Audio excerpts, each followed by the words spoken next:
이민자로 미국에서 살아가시면서 영어 때문에 스트레스를 받지 않는다면 아마 거짓말일 것 같습니다. 우리 성도님들 모두가 다 인생의 어떤 시기에 미국에 오셨던지 간에 살다가 영어 때문에 겪었을 그런 웃지 못할 에피소드들을 다 모아본다면 아마 각자 책 하나 정도는 쓰실 수 있을 것 같아요. 저도 굉장히 많습니다. 없을 것 같으시죠? 굉장히 많습니다. 가끔씩 한국에서 방문한 가족이나 친구가 이렇게 물을 때가 있죠. 아니, 미국에 그만큼을 살았는데도 아직도 영어가 그렇게 서툴어서 어떡하느냐. 그러면 그저 내가 한국에 있을 때 영어를 밤에 배워서 그래, 이렇게 하면서 그냥 얼버무리는데 우리 마음속에 여전히 좀 깨름직한 것이 남아있다라고 하는 것입니다. 이민 생활이 길어지면 길어질수록 느는 것은 영어 실력 자체가 는다기보다는 눈치가 느는 것 같아요. 그래서 이제 어느 시점에서 같이 웃어주면 되겠구나, 어느 시점에서는 내가 다시 굳이 뭐라고 했는지 물어보지 않고 그냥 이렇게 그냥 수정 넘어가도 되겠구나, 이런 눈치가 계속 늘어가지 않는가, 이런 생각을 합니다.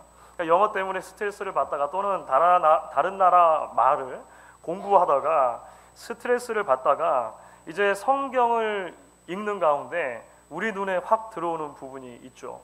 바로 오늘 우리 함께 읽은 바벨탑 사건입니다.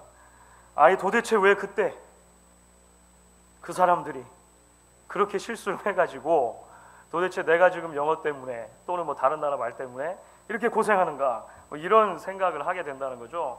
한 번도 그 사람들을 본 적이 없는데요, 괜히 미워지는 거 있죠. 여러분들 그런 적 없으십니까? 수천 년 전 사람들일 텐데 미워지고 마음속에 서운함이 있고 억울한 마음이 한편에 들기도 하고 그런 경험들이 있다라고 하는 것입니다. 하지만 여러분, 사실 이 바벨탑의 이야기는요, 단순하게 인류 고대사의 어느 한 시점에 있었던 사건으로 말미암아 온 인류에 여러 가지 언어가 생기게 되었다. 그러니까 언어의 기원을 설명하는 것으로만 이해할 수는 없는 것이죠. 그러니까 오늘 성경의 이야기가 그런 용도로만 주어져 있지 않다라고 하는 것입니다. 이 바벨탑의 사건 이야기는요, 지금도 이 땅을 살아가는 우리들 각자의 마음속에 가지고 있는 죄의 민낯을 사실 그대로 보여준다라고 할 수 있습니다. 끊임없이 높아지려고 하고 끊임없이 하나님 없이 살고 싶어하는 그런 우리의 죄악된 모습을 여실히 오늘 말씀을 통해 우리가 발견하게 된다라고 하는 것이죠.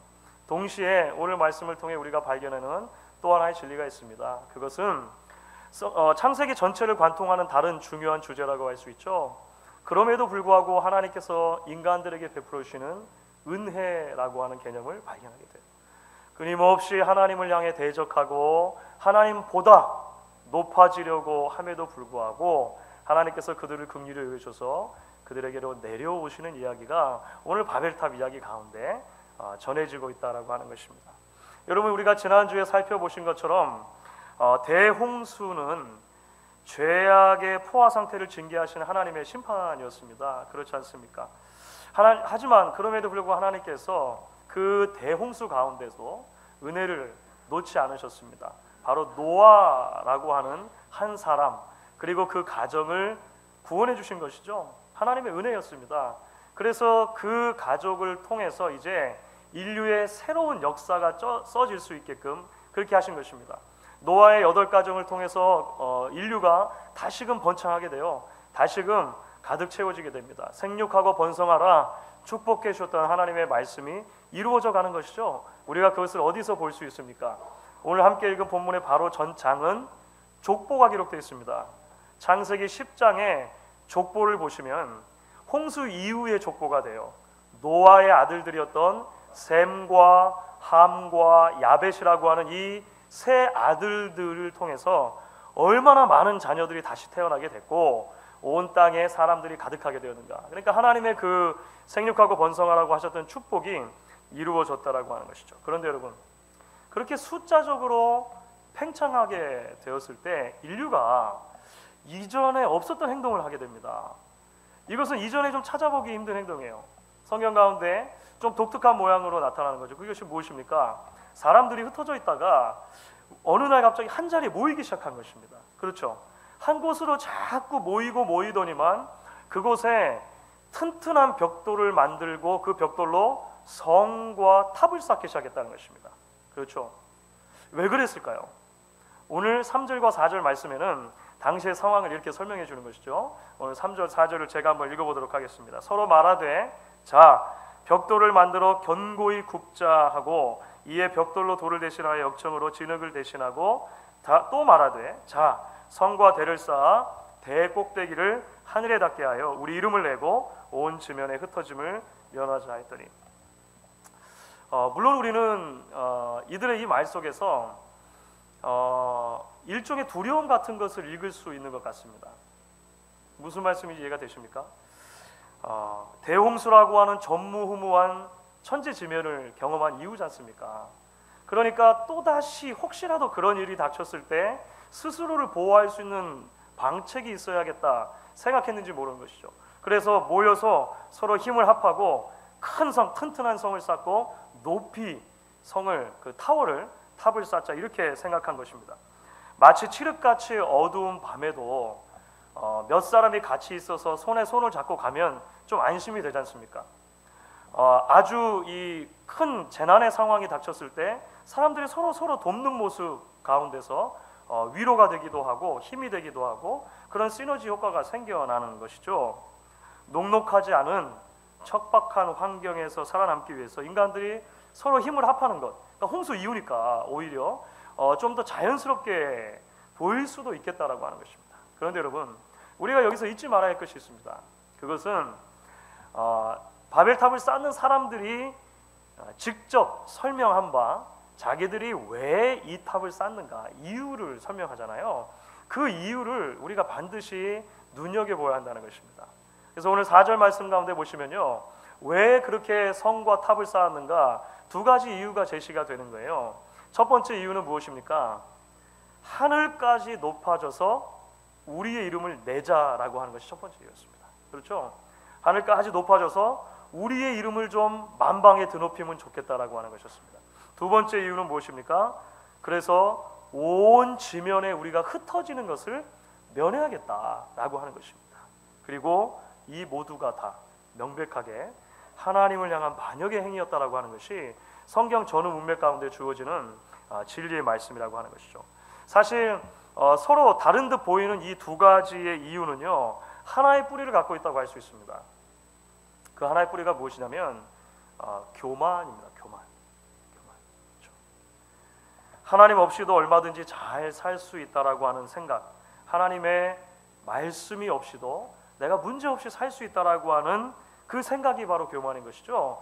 그 교만이 하나님을 섬기는 하나님의 자녀로 살기보다 하늘까지 높아져서 내 이름을 계속해서 남기기를 원한다라고 이야기하게 만든 것입니다.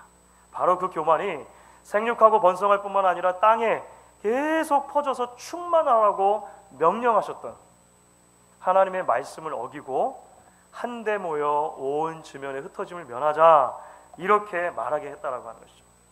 사실 어떻게 보면 잘 이해가 되지 않습니다. 지금 이렇게 말하는 이들의 정체가 누구입니까? 아까 말씀드린 것처럼요, 노아에서 출발한 전혀 새로운 인류라고 하는 거예요. 그렇죠? 대홍수로부터 살아남은 몇 안 되는 사람들의 자손이라고 하는 것입니다. 그 노아를 택해 주시고 그 노아를 구원해 주시고 보존해 주셨던 하나님의 은혜가 아니었다면 애초에 존재할 수 없는 사람들이라고 하는 거예요. 무지개를 볼 때마다 하나님께서 그들에게 주신 약속을 기억해야만 하는 언약 백성이 바로 이 사람들이라고 하는 것입니다. 그런데 여러분, 노아로부터 얼마 시간이 지나지 않아서요, 사람들이 그들의 인생 가운데서 하나님을 밀어내기 시작한 것이죠. 그렇죠? 하나님이 계시지 않아도 충분히 살 수 있겠다 이렇게 생각한 것입니다. 하나님을 찬양하고 하나님을 높이고 그 하나님의 은혜에 감사하며 말씀에 순종하는 삶이 아니라 불순종과 반역의 탑을 쌓기 시작한 것이에요. 인간이 하나님의 자리에 앉으려고 하기 시작했다는 것이죠. 그것이 바로 교만이라고 하는 것입니다. 그 죄가 교만이라고 하는 거예요. C.S. 루이스라고 하는 영국의 사상가 또 문필가가 있죠. 그 C.S. 루이스가 순전한 기독교, Mere Christianity라고 하는 책을 남겼는데요. 그 책 가운데 이 교만의 죄에 대해서 이렇게 설명한 부분이 있습니다. C.S. 루이스의 말입니다. 본질적인 악, 최고의 악은 교만이다. 이에 비하면 부정, 탐욕, 술 취함, 그리고 그 외의 모든 악은 벼룩에 지나지 않는다. 이게 그 루이스의 말입니다. 교만은 하나님에 대항하는 완벽한 마음 상태다. 당신이 교만한 한 하나님을 알 수 없다. 교만한 사람은 항상 사람들과 사물들을 내려다보며 멸시한다. 그리고 당신이 사람들을 멸시하고 내려다보는 한 결코 당신보다 위에 있는 것을 볼 수 없다. 이것이 C.S. 루이스가 남긴 말이었습니다. 사랑하는 여러분, 우리가 바벨탑 사건을 보면서 계속해서 우리 마음 가운데 기억해야 하는 것이 무엇입니까? 왜 그때 그 사람들이 잘못해가지고 내가 지금도 영어 때문에 고생하는가? 이것이 아니고요. 조금 더 나아가서 우리가 바벨탑 사건을 통해서 계속 기억해야 하는 것이 무엇입니까? 우리 안에 있는 교만이라고 하는 죄의 실체를 보는 것이죠. 도대체 교만이 무엇인가? 얼마나 심각하게 하나님의 심판을 다시 한번 자초하는가? 하나님 없이 높아지려고 하는 모습이 얼마나 안타까운가 발견하는 것입니다. 사랑하는 여러분, 우리가 인생을 살면서 왜 염려합니까? 우리가 인생을 살다가 왜 걱정합니까? 사실은 하나님을 전적으로 신뢰하지 못하기 때문이죠. 사실은 하나님을 완전하게 의지하지 않기 때문에 그런 것입니다. 너희 염려를 주께 맡겨버리라. 이는 그가 너희를 공고하시니라는 말씀을 수천 번 들어도 무엇을 먹을까, 무엇을 마실까, 무엇을 입을까 염려하지 말라. 너희는 먼저 그 나라와 그 일을 구하라. 그리하면 이 모든 것을 너희에게 더하시리라 라는 말씀을 수만 번을 들어도 말씀은 말씀이고 내 삶은 내 삶이다라고 생각하는 순간 우리는 염려하게 되는 거예요. 신앙은 신앙이고 내 사업은 내 사업일 뿐이다 라고 생각하는 것이죠. 교회는 교회고 내 아이들은 내 아이들이다 라고 생각하는 것입니다. 그렇게 하나님 없이 고민하고 내가 계획하고 내가 해결하려고 하니까 어떻게 염려를 안 할 수 있습니까? 어떻게 걱정을 안 할 수 있습니까? 그렇게 하나님 없이 두려울 때 우리에게 나타나는 현상이 무엇입니까? 높아지려고 하는 것이죠. 높아지려고 하는 것입니다. 내가 어떻게든지 사회 속에서 높아져야겠다. 우리 애들을 어떻게든 높은 자리에 올려놓아야겠다 라고 생각하게 되는 것입니다. 두려우니까 자꾸 무엇인가를 쌓아요. 자꾸 모으는 것입니다. 두려우니까 하나님이 아니라 학연이나 지연이나 혈연 같은 것들을 붙들려고 하는 것이죠. 그렇게 신앙의 이름은 가졌지만 실질적인 무신론자로 practical atheist로 실질적으로 하나님이 내 삶에 없다라고 선포하며 살면서도 그것이 아무런 문제가 있다라고 생각하지 않고 살아갈 수 있는 것이 우리들의 모습이라고 하는 것입니다. 여러분, 이게 교만이 아니면 무엇입니까? 그렇죠? 하나님의 심판을 받아 마땅한 가장 무섭고도 본질적인 죄악이 바로 그런 모습이라고 하는 것이죠. 오늘 말씀을 통해서 그렇기 때문에 우리는요, 우리 안에 여전히 존재하는 그런 죄악의 덩어리를 볼 수 있어야 한다는 것입니다. 끊임없이 높아지려고 하고 끊임없이 하나님 없이 내 삶의 여러 방책들을 둘러서 이것이 나를 보호할 수 있다라고 믿고 그렇게 살아가는 우리들의 모습을 볼 수 있어야 한다고 하는 것입니다. 그런데 사랑하는 여러분, 오늘 계속되는 말씀은 우리에게 참 놀라운 장면 하나를 소개시켜 줍니다. 우리가 계속해서 말씀을 읽는 가운데 재밌는 모습 하나를 발견하게 돼요. 이처럼 교만해가지고요, 높아지려고만 하는 인간들에게로 내려오시는 하나님의 이야기가 오늘 이야기 가운데 기록이 되죠. 여러분, 5절 말씀 한번 보십시오. 5절 말씀을 같이 한번 읽어보도록 하겠습니다. 같이 읽습니다. 여호와께서 인생들의 쌓는 성과 대를 보시려고 강림하셨더라. 사실 좀 아이러니한 부분입니다. 사람이 아무리 쌓고 아무리 높아지려고 했는데도 불구하고 하늘에 닿을 수 있었습니까? 없었습니까? 하늘에 닿았으면 하나님이 내려오실 이유가 없죠. 그렇죠? 그럴 수 없었던 거예요. 아무리 높게 하늘에 닿는 대를 내가 쌓아보자고 해도 인간이 쌓는 것으로는 하나님께로 이룰 수 없었다는 것입니다. 사람들이 말했었죠. 성과 대를 쌓아 대 꼭대기를 하늘에 닿게 하여 우리 이름을 내고 온 지면에 흩어짐을 면하자. 그런데 여러분, 애초부터 그것은요 불가능한 것이었습니다. 사람이 아무리 노력해도 하늘에 닿을 수 없고, 사람이 아무리 힘써도 영원토록 자신의 이름을 남길 수가 없다라고 하는 것이 현실이라고 하는 거예요. 그래서 하나님이 내려오시죠. 하나님이 내려오십니다. 하나님께서 내려오셔서 도대체 무엇을 하셨습니까? 우리가 잘 아는 것처럼 언어를 혼잡케 하셨습니다. 그렇죠? 언어를 혼잡케 하셔서 사람들을 흩어버리셨어요. 어제까지만 해도 아무 문제 없이 대화가 잘 통했습니다. 그래서 한 마음으로 일을 열심히 했는데 오늘 아침에 일어나 보니까요 말이 안 통하는 거예요. 말이 안 통하면 굉장히 답답하죠. 이거 다 경험하셨지 않습니까? 미국에 오는 공항에서부터 시작해가지고 하여간 말이 안 통하면 얼마나 답답합니까? 사람들이 3, 3, 5 말이 통하는 사람끼리 흩어지기 시작했다는 것입니다. 그런데 여러분, 사실 이와 같은 조치는 심판의 의미도 물론 있겠습니다만 그 자체로 은혜라고 하는 것을 우리가 깨달을 수 있어야 되겠습니다. 여러분, 오늘 6절 말씀을 한번 잘 살펴보십시오. 6절에서 말하는 것이 도대체 어떤 의미인가라고 하는 거죠. 6절 말씀을 우리 같이 한번 읽어보도록 하겠습니다.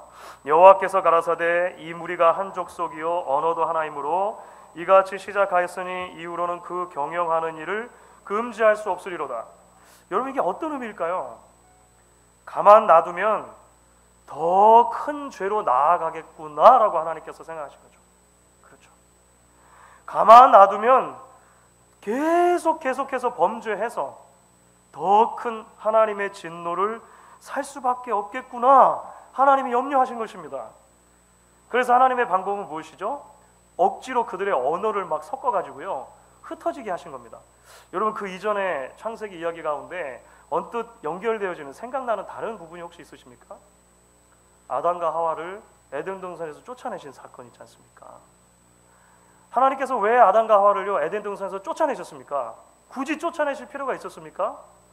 하나님께서 아담과 하와가 생명나무도 따먹고 죄악의 그 상태로 계속해서 머물러 있는 것을 두려워하셨다고 그렇게 말씀을 드렸죠. 끊임없이 구원의 기회를 얻지 못하고 그렇게 평생토록 죄악된 가운데 머물러 있을까봐 하나님께서는 생명나무를 따먹지 못하도록 그들을 에덴 동산에 쫓아내시죠. 그리고 나서 천사들과 화영검으로 그 에덴 동산을 봉인해 주셨다라고 하는 것입니다. 왜 그렇습니까? 한편으로는 심판의 의미도 있습니다만 다른 한편으로 하나님께서 보호하시고 지켜주시려는 은혜의 의도가 분명히 있었다라고 하는 것입니다. 사랑하는 여러분, 지금은 우리가 바벨탑 사건을 생각할 때 바벨탑 사건이 좀 없었으면 지금 우리가 뭐 여러 가지 언어들 때문에 고민하지 않게, 우리 아이들이 학교에서 언어 때문에 뭐 고민하지 않고 제2외국어, 제3외국어 안 해도 되고, 그런데요 사실은 그것이 하나님의 은혜라고 하는 것이죠. 사랑하는 여러분, 우리가 당면하는 모든 문제들은요 사실 하나님이 오셔야 해결되는 것들입니다. 여러분들이 그렇게 믿으실 수 있기를 바랍니다. 여러분, 우리가 높아진다고 해서 인생의 문제가 해결되는 건 아닙니다. 우리가 쌓고 모은다고 해서 우리가 가지고 있는 염려가 본질적으로 해결될 수 없다라고 하는 거예요. 학연, 지연, 혈연을 붙들고 아무리 인간관계를 잘 유지한다 하더라도 그것이 우리 인생의 안전을 다 완전히 보장해 줄 수 없다는 것입니다. 우리의 문제는 하나님이 오셔야 해결되는 거예요. 우리의 삶의 문제 한복판으로 하나님께서 들어오셔야 그 문제들이 해결된다라고 하는 것입니다. 하나님 없이 사람을 의지하고, 하나님 없이 돈을 의지하고, 하나님 없이 방법을 의지하는 것으로 해결되지 않는 것이 우리 인생의 문제들이라는 것을 하나님께서 명백하게 알고 계셨다라고 하는 것입니다. 동시에 여러분, 우리는 오늘 말씀이 가지고 있는 구속사적인 의미를 생각하지 않을 수 없는 것 같습니다. 무슨 말입니까?